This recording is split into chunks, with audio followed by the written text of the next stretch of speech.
Salam sejahtera, nama saya Adam Indonesia Nahid dan dua lagi rakan sekumpulan saya yaitu Osbrel Henry dengan Daryl Sullivan. Hari ini kami ingin membentangkan tajuk kami yaitu gejala sosial. Apa itu gejala sosial? Gejala sosial adalah satu fenomena yang ditandai dengan timbulnya permasalahan sosial yang mempengaruhi dan dipengaruhi oleh tingkah laku setiap individu di dalam lingkungan kehidupannya. Dengan kata lain, setiap gejala ini menjadi dampak sekaligus penyebab dari gejala sosial yang lainnya. Jenis-jenis gejala sosial. Pertama, gejala bully. Bully bermaksud mengasari orang yang lemah dengan tujuan untuk menunjukkan kekuatan masing-masing. Selain itu juga, bully bermaksud tingkah laku agresif, sama ada dalam bentuk fisikal atau psikologi yang dilakukan secara berulang kali untuk mendatangkan perasaan tidak selesa kepada mangsa bully. Faktor gejala bully berlaku adalah anak kurang kasih sayang. Ibu bapa terlalu sibuk bekerja sehingga tiada masa untuk meluangkan masa mereka terhadap anak-anak mereka. Anak-anak berasa kurang disayangi dan melepaskan kemarahan mereka terhadap orang lain. Yang kedua, kurang penghayatan nilai agama. Ibu bapa kurang menerapkan ajaran agama kepada anak-anak mereka. Oleh sebab itu, anak-anak tidak tahu membezakan mana yang baik dan mana yang buruk. Anak-anak yang ketandusan nilai-nilai agama tidak mengenal perkara yang baik dan buruk, malah tidak mempedulikan pahala dan dosa, lalu sanggup menganiayai rakan-rakan mereka sendiri tanpa rasa berdosa atau rasa bersalah. Mereka juga sanggup bersikap kejam dengan memukul, memeras ugut, dan menghina rakan-rakan yang lemah. Ringkasnya, mereka semakin ketandusan nilai kemanusiaan dalam diri mereka sendiri. Yang ketiga, terpengaruh dengan tindakan rakan sebaya. Jika kawan-kawannya merupakan seorang pembuli, dia akan terikut-ikut dengan perbuatan rakannya supaya dapat diterima oleh ahli kumpulannya. Seterusnya adalah langkah-langkah mengatasi gejala bully. Ibu bapa memainkan peranan yang penting dalam usaha untuk membendung kemelut ini. Ibu bapa haruslah menampilkan teladan yang baik kepada anak-anak mereka supaya anak akan mencontohi kelakuan ibu bapa, kerana pada tanggapan anak mereka, perbuatan ibu bapa adalah sentiasa betul dan patut diikuti. Haruslah pandai memilih kawan. Yang kedua, biasanya kita juga akan mudah terpengaruh dengan perbuatan rakan kita sendiri. Contohnya, jika rakan kita minat membaca buku, maka kita juga akan minat dan kita juga akan dipengaruhi dengan minat membaca buku rekan kita. Jadi perkara ini sama juga jika kawan itu sentiasa melibatkan diri dalam gejala bully. Yang ketiga, pihak kerajaan juga harus memainkan peranan dalam membendung gejala ini. Kementerian Pelajaran dan juga pihak sekolah harus menitikberatkan isu kes bully ini dalam pelajaran di sekolah dengan melalui mata pelajaran tertentu seperti pendidikan moral, pendidikan Islam, pendidikan civic, dan sebagainya. Melalui pendidikan ini, para pelajar dapat kesedaran dan mempelajari kebaikan serta menjauhi gejala kurang baik. Gejala gangsterisme. Gangsterisme adalah jenis salah laku yang sudah lama wujud di dalam kalangan pelajar dan masih berterusan hingga kini. Keadaan menjadi serius apabila didapati semakin ramai pelajar perempuan dan murid sekolah rendah dikesan terlibat dengan gejala something yang dikenali sebagai gangsterisme. Punca yang menyebabkan gejala something atau gangsterisme yang pertama adalah institusi kekeluargaan. Ibu bapak yang lebih cenderung untuk mengumpul kekayaan dan bekerja di luar rumah menyebabkan ramai remaja terabai atau tidak diberi tumpuan sepenuhnya. Ibu bapak yang tidak mempunyai pilihan yang melainkan bekerja untuk menampung kos sara hidup dan mencari nafkah untuk meneruskan kehidupan.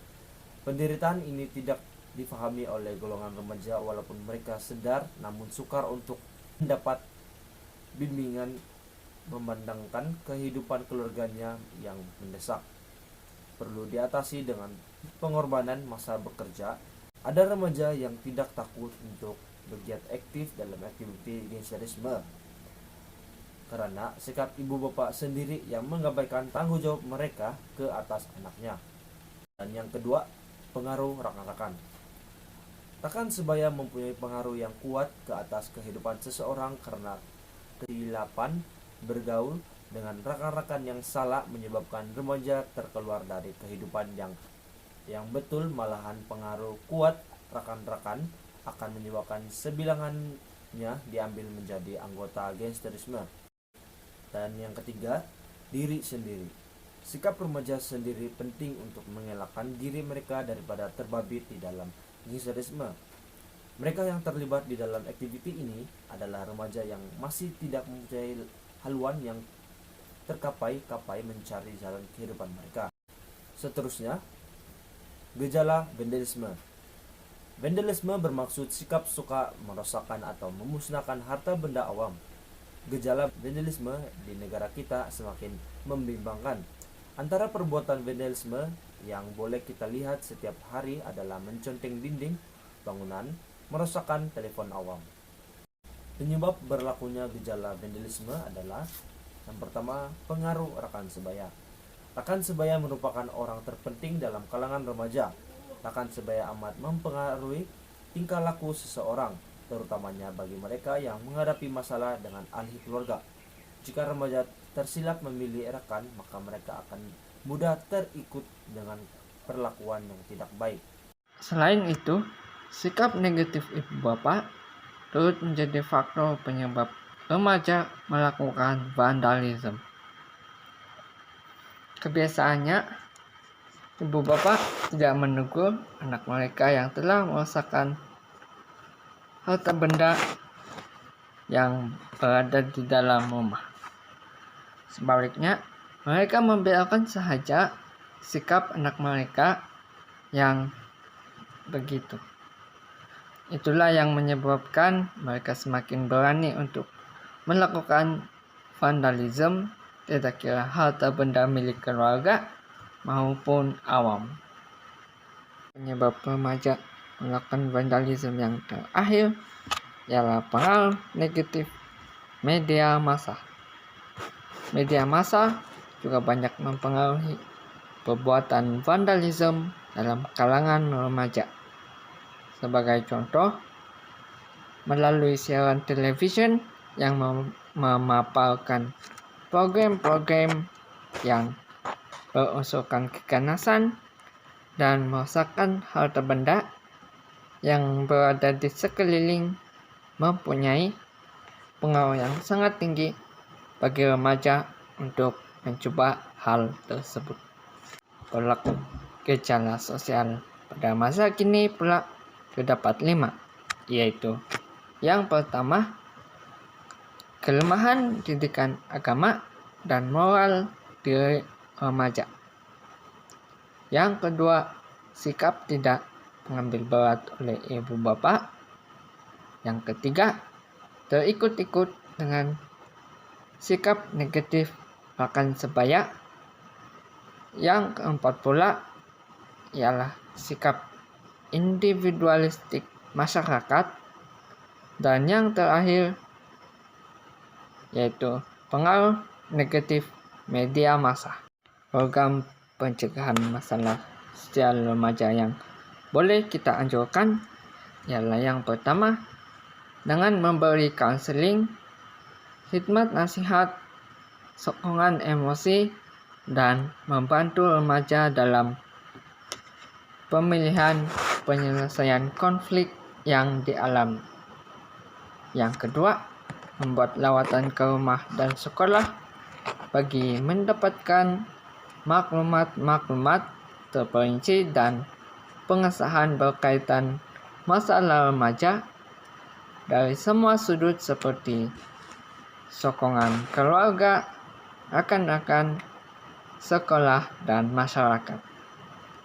Yang ketiga, program pencegahan masalah sosial remaja juga boleh menjadi platform untuk perjumpaan di antara remaja yang bermasalah, ibu bapak, dan pihak sekolah bagi mencari jalan penyelesaian bersama.